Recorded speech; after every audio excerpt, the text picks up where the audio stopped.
Vamos dar início à nossa sexta aula de Física 2, que é estudo de gases. Esse é o início do estudo de termodinâmica.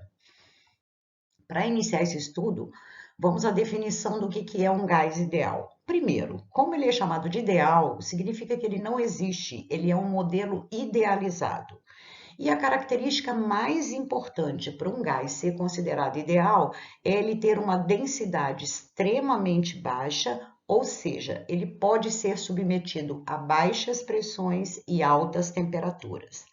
Ele tem partículas pontiformes de tamanho desprezível, sem movimento de rotação, ou seja, o movimento é apenas de translação dessas partículas. Elas estão muito afastadas umas das outras e a força entre elas é considerada nula, ou seja, não existe força de coesão para juntar uma partícula com a outra. A interação entre essas partículas só vai ocorrer nas colisões entre elas ou entre elas e o recipiente que contém o gás. Essas colisões são consideradas perfeitamente elásticas para que não ocorra dissipação de energia. Então, este é o modelo de gás ideal ou perfeito. Para analisar fisicamente um gás, a gente deve conhecer o volume, a temperatura e a pressão. Essas são as três variáveis importantes no estudo físico do comportamento de um gás ideal. O volume corresponde ao volume do recipiente que o contém. Sua unidade no Sistema Internacional é metro cúbico. Lembre-se, 1 litro é igual a 1 decímetro cúbico, que é igual a 10 a menos 3 metros cúbicos. Isso aqui é importante porque pode acontecer em alguns exercícios vir a unidade de volume em litro e vocês têm que transformar para metro cúbico, que é a unidade do Sistema Internacional. A pressão é o resultado da colisão entre as moléculas e das moléculas com o recipiente. A unidade de pressão no Sistema Internacional é Newton por metro quadrado. E a temperatura está associada à energia cinética das moléculas, ou seja, a temperatura está associada à velocidade com a qual as moléculas fazem esse movimento de translação dentro do recipiente. Sua unidade no Sistema Internacional é Kelvin, que é a temperatura absoluta. Lembre-se, para transformar Celsius em Kelvin, a gente tem que somar 273. Isso aqui é extremamente importante porque em todo o estudo da termodinâmica, a nossa temperatura deve ser usada em unidade do Sistema Internacional, que é o Kelvin. Estados de um gás. Um gás pode ser levado de um estado inicial para um estado final sem necessariamente mudar de uma fase para outra, ou seja, sem deixar de ser gás. Ele vai continuar na fase de gás, mas ele terá pressão, volume e temperatura diferente para os dois estados, inicial e final. Inicialmente, a gente tem uma pressão inicial P0, um volume inicial V0 e uma temperatura inicial T0. Vamos levar esse gás para um estado final, onde ele terá uma pressão final P, um volume final V e uma temperatura final T. Neste exemplo aqui, nós temos uma certa quantidade de moléculas de um gás ideal colocado dentro de um cilindro que tem uma tampa móvel. Essa tampa pode se movimentar para cima e para baixo. Então, esse gás tem um volume para ser ocupado. Neste caso, ele terá uma pressão e uma temperatura consideradas iniciais. Se provocarmos, por exemplo, uma redução nesse volume, o que vai acontecer? As moléculas do gás que inicialmente tinham um volume muito maior, então, elas tinham um movimento, um espaço maior para se movimentarem, o número de colisões entre elas era menor. Agora, no estado final, vai ter um volume menor, portanto, o número de colisões vai aumentar, tanto entre as moléculas quanto das moléculas com o recipiente. Então, neste caso, a gente vai ter uma pressão final, um volume final e uma temperatura final.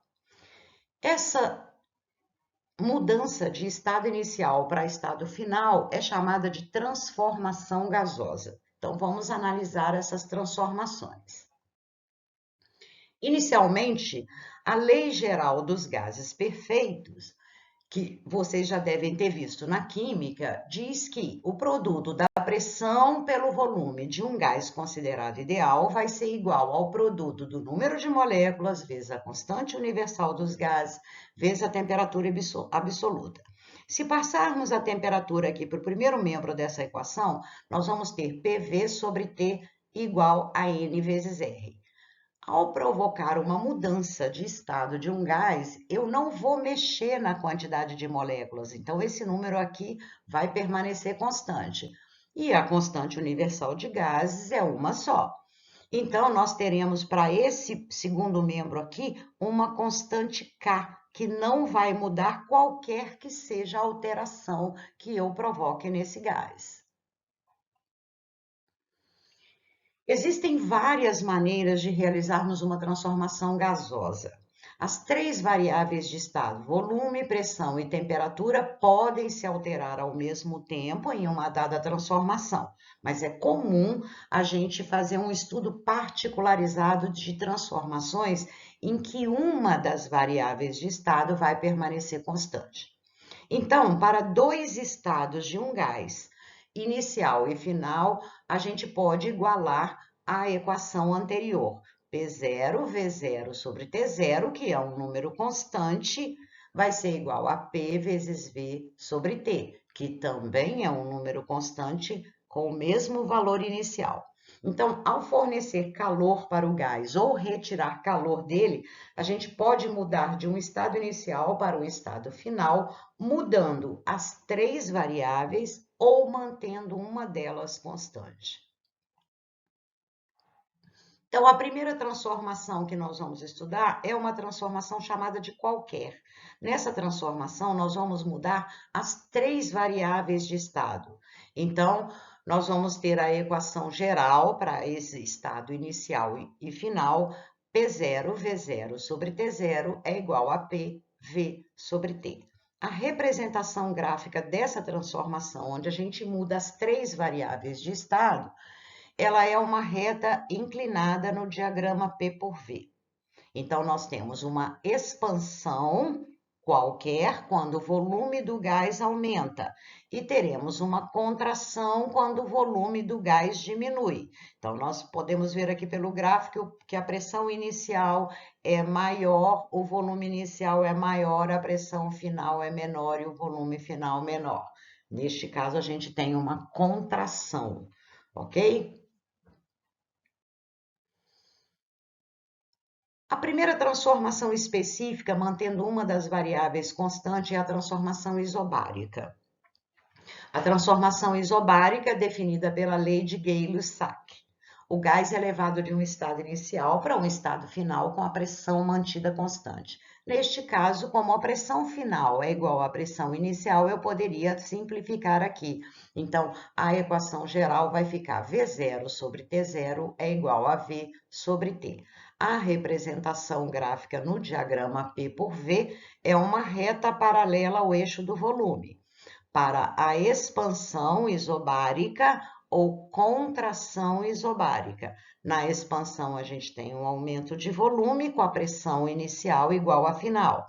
Na contração, a gente tem uma redução de volume com a pressão inicial igual à pressão final. A segunda transformação específica é a transformação isocórica ou isovolumétrica, podemos chamar assim também, que é definida pela lei de Charles. O gás é levado de um estado inicial para um estado final sem variar o volume.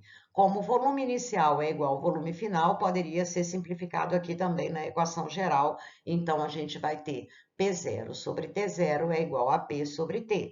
A representação gráfica no diagrama P por V é a compressão isocórica, significa um aumento de pressão sem variação de volume, e a descompressão isocórica é uma redução de pressão sem variar o volume. A terceira transformação específica é a transformação isotérmica, lei de Boyle-Mariotti. O gás é levado de um estado inicial para um estado final sem variar a temperatura. Neste caso, como a temperatura inicial é igual à temperatura final, eu também poderia simplificar aqui nessa equação. Então, ficaremos com P0 vezes V0 é igual a P vezes V. Então, a representação gráfica no diagrama P por V vai ser uma hipérbole equilátera, que é esta curva aqui. Por quê? Porque a variável temperatura está no denominador. Então, toda função que tem a variável no denominador vai ter como gráfico, como representação gráfica, uma hipérbole equilátera. Neste caso, a gente tem uma expansão ou descompressão isotérmica. Aqui a gente tem um aumento de volume e uma redução de pressão, ou uma contração ou compressão isotérmica. Aqui a gente tem um aumento de pressão e uma redução de volume. Como vocês podem ver, isso é inversamente proporcional. Se a pressão diminui, o volume aumenta. Se a pressão aumenta, o volume diminui. A última transformação específica que vamos analisar é a transformação adiabática.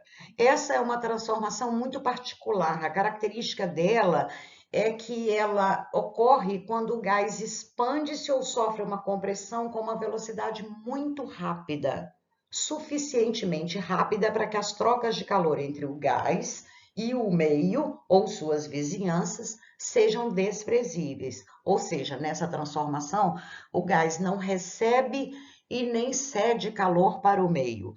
Simplesmente vai acontecer uma descompressão ou uma compressão muito rápida, com uma velocidade muito rápida. Um exemplo é quando a gente aperta um spray aerosol. O gás que está confinado lá dentro em alta pressão é expelido em alta velocidade.